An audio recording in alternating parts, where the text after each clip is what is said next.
Hey there, Brewers fans. My name is Seth Stowes, Brewer Fanatic, brewerfanatic.com. We're going to try a new kind of segment here where we get to know some of the people involved in the Brewers minor league affiliates, talk to some of their players, coaches, and media personnel. And the first one we're going to do here, and I'm going to bring him right into the show. I mean, you don't want to hear me talk. You want to hear him talk, and that's the voice of the Wisconsin Timber Rattlers, Chris Mehring. Chris, how we doing this fine and lovely day? I'm doing great. The Timber Rattlers are in first place halfway through the first half. They're playing really well, and it's always great to talk some Timber Rattlers baseball. Absolutely.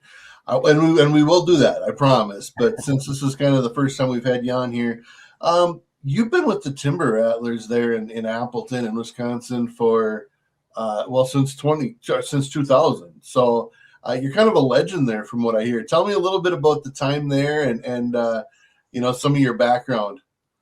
I wouldn't go so far as legend. I just what's the line from Chinatown? Old buildings, politicians, and prostitutes all become respectable with age. So there you go. That's probably where I'm at. But no, I'm from Wisconsin, down in Racine County, a little town called Waterford. Went to school at Platteville for broadcasting. Went to Sheboygan for a year to work for a radio station that went out of business after a year working there. Went up to Superior and went to graduate school up there called hockey. Did some independent baseball for the Duluth Superior Dukes. Then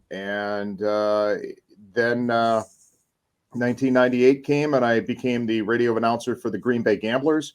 The Timber Rattlers job opened up after the 1999 season. Somebody told me I should go after it. I did. And I did both hockey and baseball through the 2002-2003 hockey season.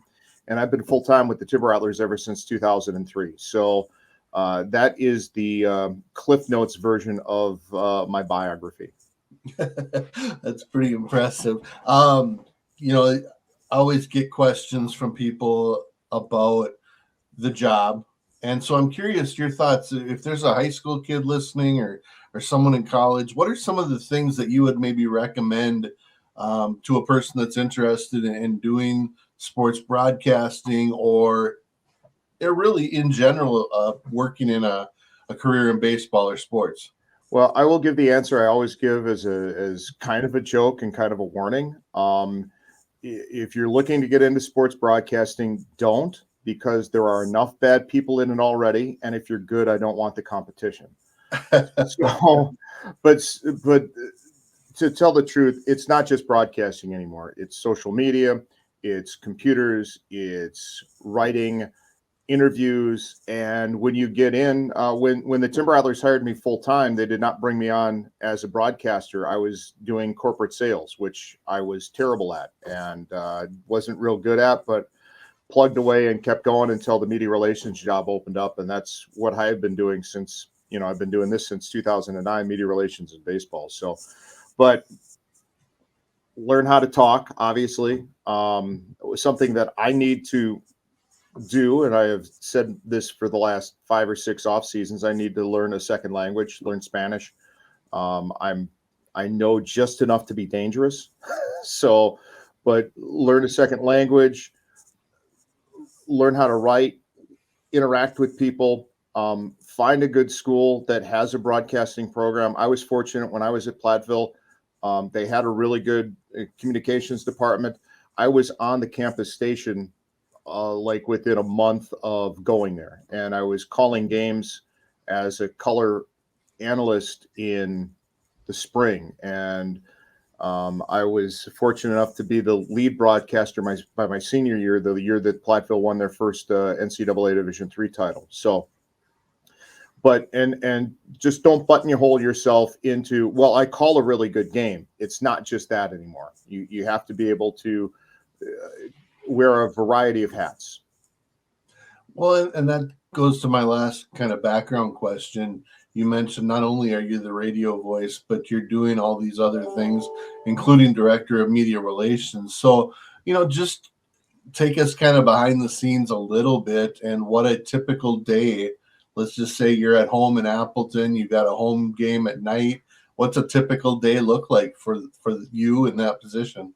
Well, I'll be in the office by 8:30, sometimes 9 o'clock, but I'll be in there, and I've got to work on my game notes. I have to put the stat packs together, and I have to take care of our meetings. We have a staff meeting on Tuesday. We have a game day meeting at 11 o'clock every other day when there's a night game.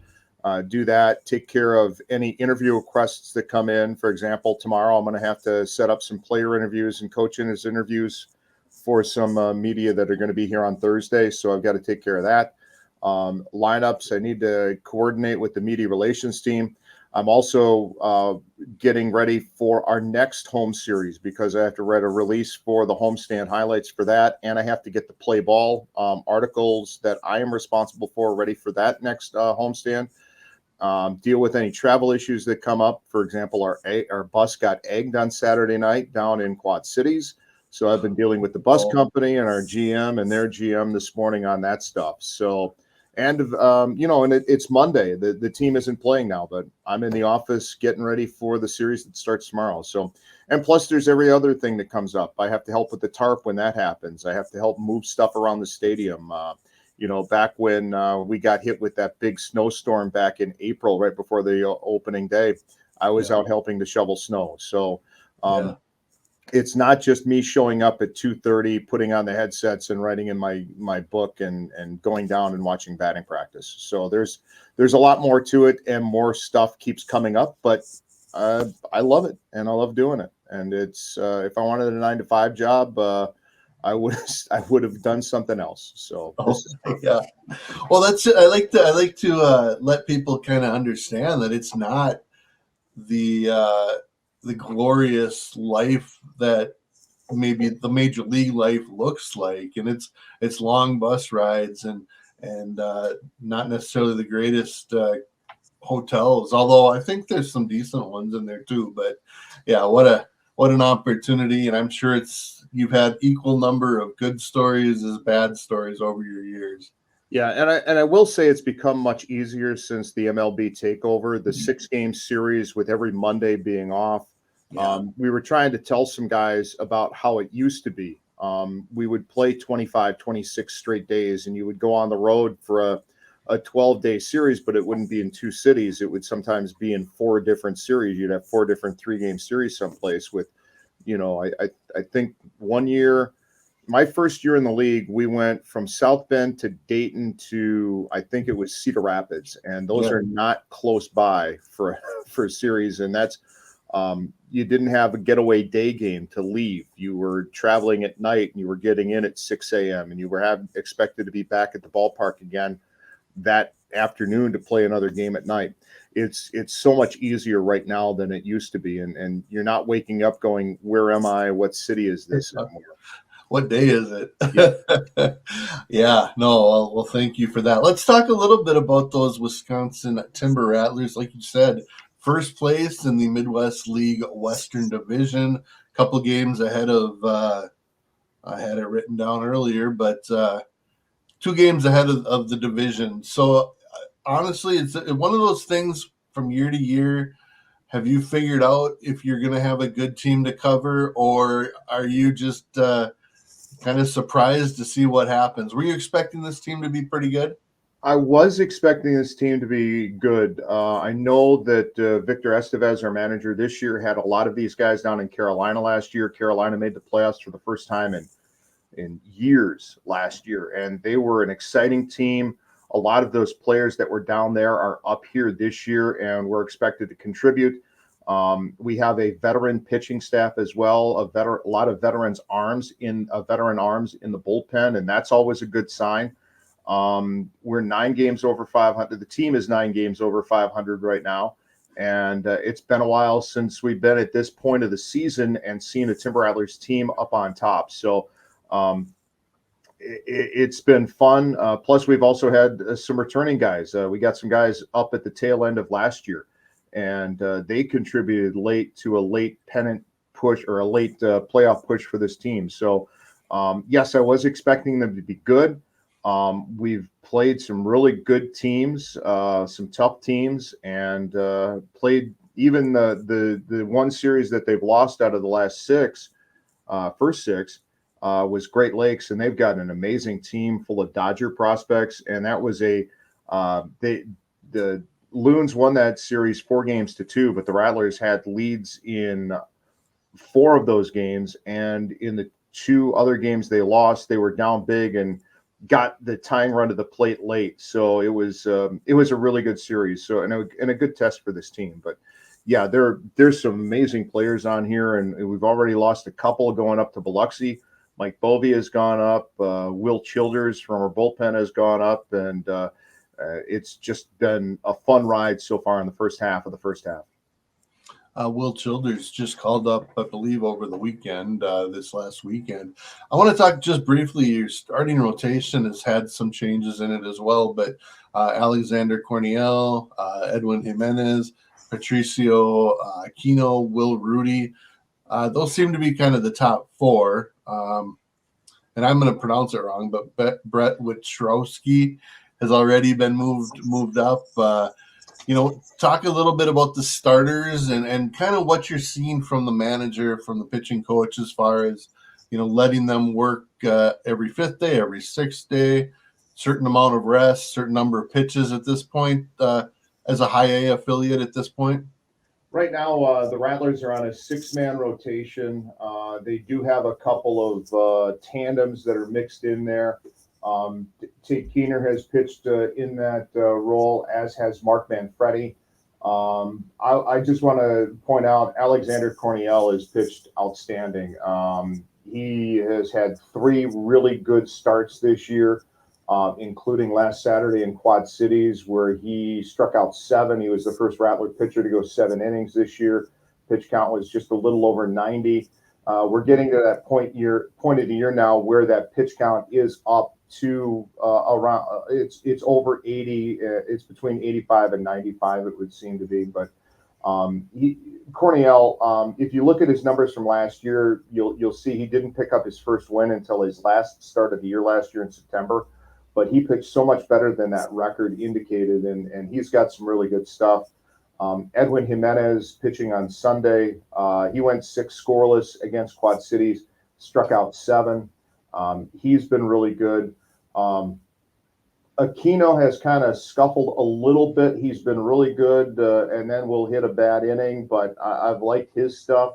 The one that I bring up is Manfredi, and he's a left-hander, hard thrower, knows how to pitch, and has been really, really good. And I think he struck out 8 his first time here at home, and really got the attention of a lot of people. And Will Rudy's pitched really well too. He's come up from Carolina last year and done a nice job. And I know I'm going to forget some guys in there, but the whole rotation. I mean, of course you're going to run into 1 or 2 bad starts. But I think what Victor Estevez has seen, he's the manager, and what Josh Spence, the pitching coach, has seen so far, they have got to be very happy with how things have gone on the starting rotation this year. And I think, Patricio Aquino is 21, Corniel Jimenez 22, Rudy 23, Keener 23, and Manfredi, who I was just looking here, 32 strikeouts in 18 2/3 innings. That's pretty good. Yeah. But one question I'd probably get beat up from somebody if I didn't ask is, what does Craig Yoho need to do to get promoted?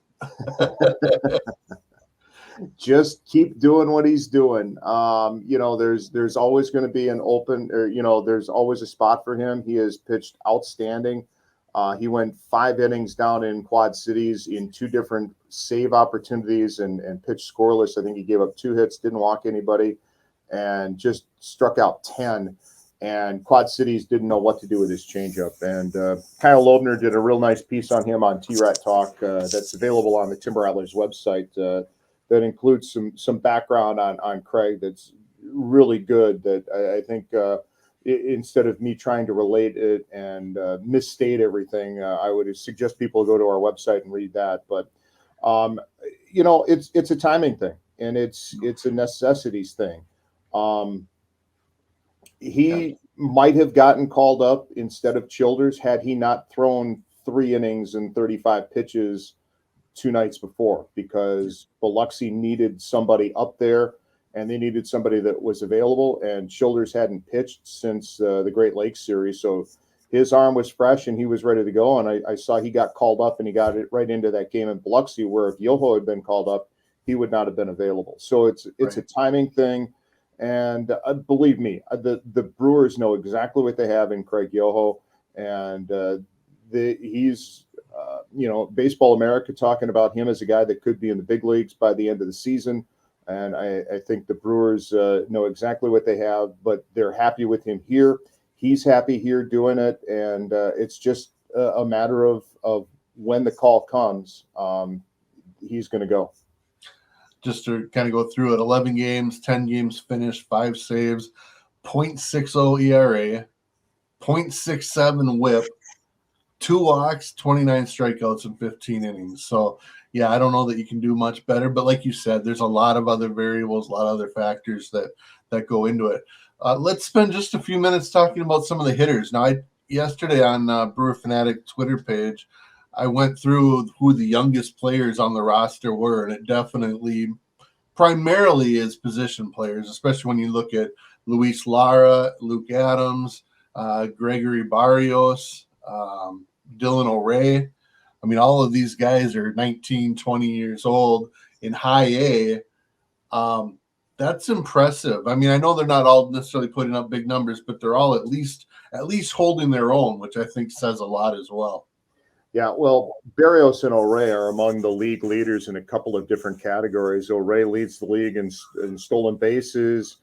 Barrios is up near the top of the league in average and hits, and Barrios has already won a Midwest League Player of the Week. O'Ray is up there in runs scored. Lara is up there in stolen bases, and his defense has been amazing. Luke Adams leads the team in home runs with 3 right now, and he's just coming around and trying to get off to a little better start. But I've liked what I've seen from him too so far this season. They have just been really good offensively. I mean, the Rattlers, up until this Quad City series where they ran into the toughest or the top pitching staff in the league, they were the top hitting team in the league. So I think the development that we've seen from all of those guys that you mentioned has been great for the Brewers organization, and it's been fun for Timber Rattlers fans. And it seems to me like, whether it's an equation or it's part of the conversation, the fact that they are so young, there's a decent chance that at least a few of them will spend the full season in Wisconsin. Maybe a couple get moved up. I know everyone wants everyone to be on the Jackson Chorio path, I'm sure. But, for a lot of these guys, there's a chance that they stick around the league the full season, which just makes them better come playoff times. Yeah, so, well, if you look back at last year, Eric Brown Jr., I know he was hurt, but he was with Wisconsin for that entire season last year, and now he's up in Biloxi. And there were a couple of other guys last year that were with us all year that maybe were a little bit older. And I think keeping them around for a full season and playing for Victor Estevez, who most of them played for last year in Carolina, that's a good thing. And, it's – I know everybody wants to see these prospects up at AAA, but there's some good guys up in AAA, and there's some good guys in AA right now, and it's nice that the Brewers have this kind of backlog of talent right now, and it's good for people in Wisconsin if they want to come out and see these guys play. They could just come on out to the stadium and watch us here play in Grand Chute. Absolutely, and a great ballpark there. I think Neuroscience Field. Correct me if I'm wrong. What's the full title? It's Neuroscience Field Stadium at Fox Cities Stadium or something like that. Neuroscience Group Field at Fox City Stadium. So I did it without looking because I was trying to realize that it is long. It's hard to remember. So, I guess last question for you is kind of a long-winded one, just because that's what I do. But, as you look through your years with the team, almost 25 years with this Wisconsin team, and you look at the current setup, you mentioned players. I mean, Tyler Black was scheduled to hit third on the day that Yelich came back and he ended up back in AAA. And I mean, you talk about, Frelick and Weimer, and I mean, there's pitchers, there's hitters. How fun is it for you to see these guys? You're in high A now. You were in low A for 20 of those years, which is probably a question in its own way. But how fun is it for you to kind of get to know these guys over the course of a season, or even longer in some cases, and watch that progression, seeing the guys even like Wilkin and Bovee jumping up to Double A as quickly as they did? I'll tell you, it's very rewarding to kind of be in on the ground floor of a lot of these guys. Bryce Terang is probably the one that I'm taking a lot of. It's so much fun to watch him play and watch him succeed, because I saw all the work that he put in at this level and what he is able to do this year. I saw MLB Now did the morning show did a piece on him. Just a breakdown of the changes that he's just made from last year to this year at the big league level. But I saw that work when he was here back in 2019, and I'll never forget his last hit, as his last at bat as a Rattler was a walk-off single to beat Beloit, and it was a special moment. And just moments after that, he found out that he was getting bumped up to high A to Carolina. But and you see other guys go up. You mentioned Joey Weimer and Sal Frelick and Freddie Peralta. Freddie was a new guy from the Mariners system in 2016 when he was pitching with us, and just to see what he did when he got called up to the big leagues on Mother's Day against the Rockies, and now what he is doing at the big league level, that's really special. And you see other guys too. I mean, let's just go back to Luke Barker. Luke Barker.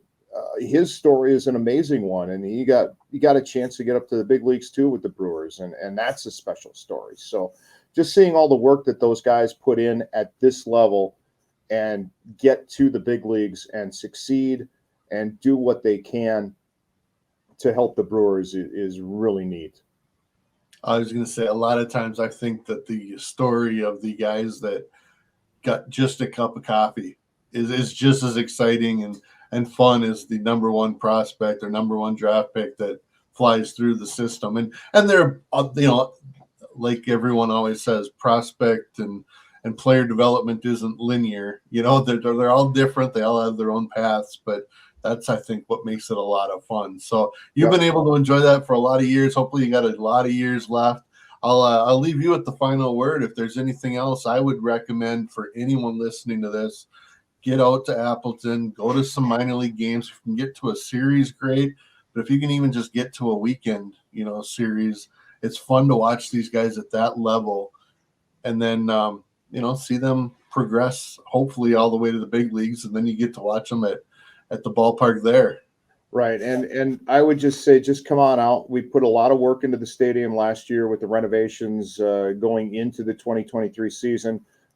There is so much to do here, not just for baseball fans to kick back and watch Brewer fans. If you have somebody in the family that just wants to just go down a big slide, they can do that here. They can hang out down by our brew pub down the third baseline and try some local beers and, just take in the ambiance of Wisconsin Timber Rattlers baseball. And there are so many different items to catch your attention here at the ballpark. Of course, baseball is the main feature, and we've got an exciting team this year, and everybody can just come on out and have some fun at the ballpark. Looks like 6 games here against Beloit, afternoon games on Wednesday, Saturday, Sunday, 6:40 games on Tuesday, Thursday, and Friday, at South Bend next week, and then Fort Wayne's here. So your post-Memorial Day plans should be to head out to the ballpark. Chris, thanks so much for your time. Hopefully we can do this every couple of weeks and kind of keep the fans knowing what's going on, and those in Milwaukee can make that short trek over as well. That sounds great, Seth. Thank you for the time, and thanks for the invite. You bet. Have yourself a great one, and then good luck to the Rattlers.